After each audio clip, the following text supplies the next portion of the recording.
بسم الله الرحمن الرحيم.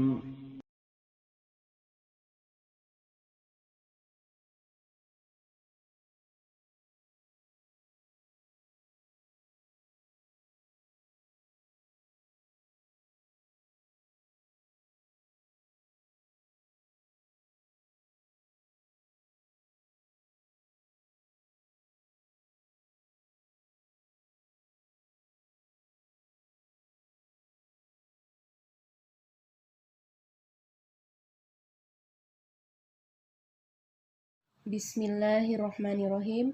Assalamualaikum warahmatullahi wabarakatuh. Alhamdulillahi rabbil alamin. Wassalatu wassalamu ala asyrafil anbiya'i wal mursalin wa ala alihi wa ashabihi ajmain, amma ba'du. Kaifa halukum? Ustazah harap semoga pada hari ini kita selalu dalam lindungan Allah Subhanahu wa Ta'ala. Dan semoga Allah Subhanahu wa Ta'ala memberikan kita kemudahan dalam menuntut ilmu. Amin. Sebelum kita memulai pembelajaran hari ini, marilah kita berdoa bersama-sama. Allahumma inni as'aluka ilman nafi'an wa rizqan thayyiban wa amalan mutaqabbalan.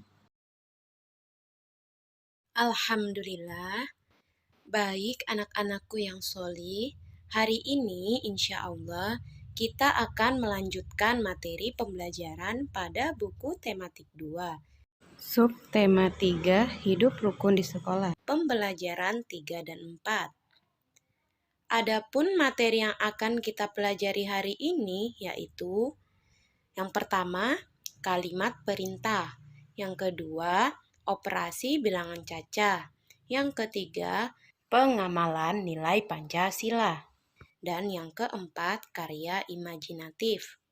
Selanjutnya, anak-anak coba perhatikan gambar di bawah ini. Salah satu kewajiban murid di sekolah adalah piket kelas. Murid kelas 1 hingga 6 selalu mendapatkan jadwal piket kelas. Setiap murid wajib melaksanakan tugas piket kelas bersama-sama. Pelaksanaan piket kelas menjadi tanggung jawab regu piket yang bersangkutan. Pada gambar terlihat seorang murid sedang membersihkan kelas bersama-sama. Mereka melakukannya bersama-sama sehingga pekerjaannya menjadi ringan dan cepat selesai. Anak-anak, pada materi sebelumnya kita sudah mempelajari tentang kalimat perintah.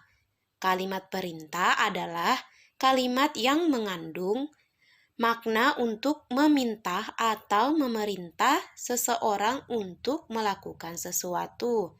Kalimat perintah biasanya diakhiri dengan tanda seru dan menggunakan kata kan dan la pada akhir kata. Namun, anak-anak perlu diingat bahwa pada saat kita menggunakan kata perintah, kita tidak lupa untuk memperhatikan adab-adab dalam berbicara. Kita harus menggunakan kata yang sopan. Contohnya, tolong ambilkan buku saya. Jadi, perlu diingat ya anak-anak untuk selalu bersikap sopan dalam berbicara. Sekarang perhatikan teks percakapan berikut ini. Putu, teman-teman, bersihkanlah kelas sesuai pembagian tugas. Nina, siap Putu. Aku akan menyapu. Tigor, aku akan menghapus papan tulis sampai bersih. Sari, aku akan membereskan lemari buku. Putu, terima kasih teman-teman. Ayo kita bersihkan kelasnya sebaik-baiknya. Nah, sekarang jelaskan maksud kalimat perintah yang diucapkan Putu. Jadi, di sini maksudnya kalimat perintah yang diucapkan Putu adalah meminta teman-temannya untuk membersihkan kelas sesuai dengan tugas yang telah diberikan. Operasi penjumlahan dan pengurangan bilangan cacah. Anak-anak, Kemarin kita sudah belajar operasi penjumlahan bilangan caca. Sekarang kita akan belajar operasi pengurangan bilangan caca. Perhatikan teks bacaan di bawah ini. Anak-anak bisa membuka buku tematik 2 pada buku 3 serangkai, halaman 122. Tigor bertugas membereskan lemari kelas. Di lemari terdapat kotak kapur tulis. Mula-mula ada 242 kapur tulis. Kapur tersebut digunakan 38 buah. Sisa kapur dihitung dengan pengurangan. Jadi, sisa kapur ada berapa anak-anak? Nah, sebelumnya perlu kita ketahui, sama halnya dengan penjumlahan, pengurangan juga dapat dilakukan dengan dua cara, yaitu cara panjang dan cara pendek. Kita akan mengerjakan dengan menggunakan cara panjang terlebih dahulu. Pada teks bacaan disebutkan kapur tulis berjumlah 242 buah. Lalu, kapur tulis digunakan sebanyak 38 buah. Cara menghitungnya bagaimana, Ustazah? Cara menghitungnya yaitu 242 kita pisahkan berdasarkan nilai tempatnya. 242 sama dengan 200 ditambah 40 ditambah 2. Selanjutnya 38. 38 hanya ada angka puluhan dan satuan. Jadi kita menulisnya disejajarkan dengan angka puluhan dan satuan. Sama dengan 30 ditambah 8. Lalu kita kurangkan. 2 dikurang 8, karena 2 adalah angka kecil dari angka yang dikurangkan, maka kita akan meminjam puluhan yang ada di depannya. Karena kita meminjam angka pada puluhan di depan, menjadi 12 dikurang 8 sama dengan 4.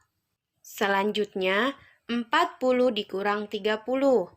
Karena angka 40 dipinjam 10, maka sisanya 30. 30 dikurang 30 sama dengan 0. Selanjutnya 200. Karena di bawah 200 tidak ada angka untuk dikurangkan, maka angka 200 kita turunkan ke bawah. Jadi, sama dengan 200 ditambah 0 ditambah 4 sama dengan 204. Selanjutnya, kita akan menghitung menggunakan cara pendek. 242 dikurang 38.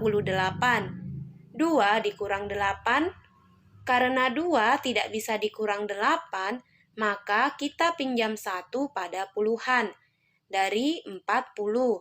Sehingga 12 dikurang 8 sama dengan 4. 4 puluhan telah dipinjam puluhannya, jadi sisa 30. Sehingga 3 dikurang 3 sama dengan 0. Selanjutnya 2. Karena tidak ada angka di bawahnya, maka kita turunkan saja angka 2 ke bawah. Jumlahnya sama dengan 204.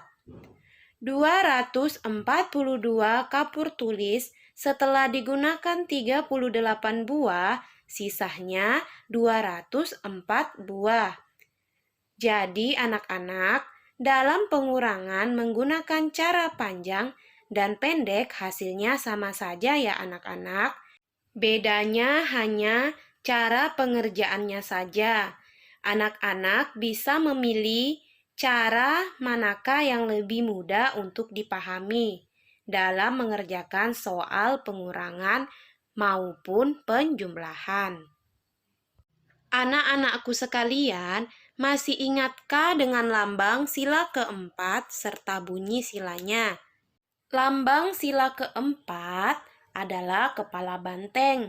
Bunyi silanya, kerakyatan yang dipimpin oleh hikmat kebijaksanaan dalam permusyawaratan perwakilan. Jadi, nilai sila keempat Pancasila adalah segala perbedaan pendapat dapat diselesaikan dengan cara musyawarah. Musyawarah itu apa, Ustazah? Musyawarah adalah merupakan pembahasan bersama dengan maksud mencapai keputusan atau penyelesaian masalah yang sedang dimusyawarahkan. Contoh penerapannya, ketika kita sedang berdiskusi dengan teman-teman di kelas, maka kita harus menghargai pendapat teman-teman kita. Kita tidak boleh memutuskan sendiri, tidak boleh egois ataupun marah ketika yang kita inginkan tidak disetujui oleh teman-teman kita. Kita harus menghargai mereka jika mereka tidak setuju dengan apa yang kita inginkan. Gambar imajinatif. Anak-anak, kemarin kita juga sudah belajar berbagai jenis gambar dan hasil warna dari berbagai alat yang digunakan untuk menggambar. Anak-anak masih ingatkah dengan gambar imajinatif?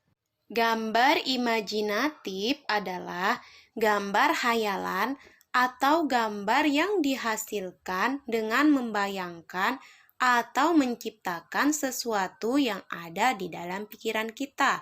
Jadi, gambar imajinatif itu hasil dari apa yang sedang kita pikirkan atau hayalkan. Kemudian kita gambar di atas kertas. Sekarang, anak-anak, silakan buka bukunya halaman 124. Pada buku tematik 2, subtema 3, buku 3 serangkai. Kita akan menggambar imajinatif. Adapun langkah-langkah yang akan kita lakukan dalam membuat gambar imajinatif yaitu kita membuat gambar sketsa pada kertas gambar menggunakan pensil. Lalu, gambar sketsa kita selesaikan menjadi gambar yang lengkap. Supaya gambar terlihat lebih indah, kalian bisa menambahkan warna menggunakan pensil warna atau sejenisnya untuk mewarnainya. Nah, anak-anakku sekalian, di dalam menggambar kita tidak boleh menggambarkan makhluk yang bernyawa. Tugas anak-anak yaitu yang pertama, tuliskan kalimat perintah sesuai dengan gambar pada buku tematik 2, subtema 3, buku 3 serangkai halaman 122. Tuliskan dengan rapi ya anak-anak. Yang kedua, buatlah gambar dengan cara membuat sketsa terlebih dahulu, lalu warnailah gambarnya yang telah kalian buat. Nah, anak-anak perlu Ustazah ingatkan kembali pada saat menggambar tidak boleh menggambar makhluk yang bernyawa. Jika sudah selesai melakukan tugasnya, silahkan dikirim ke Ustazah ya. Cukup sekian untuk materi pembelajaran hari ini dari Ustazah. Mari kita tutup bersama-sama dengan membaca doa kafaratul majelis. Subhanakallahumma wa bihamdika asyhadu an la ilaha illa anta astaghfiruka wa atubu ilaik. Wassalamualaikum warahmatullahi wabarakatuh.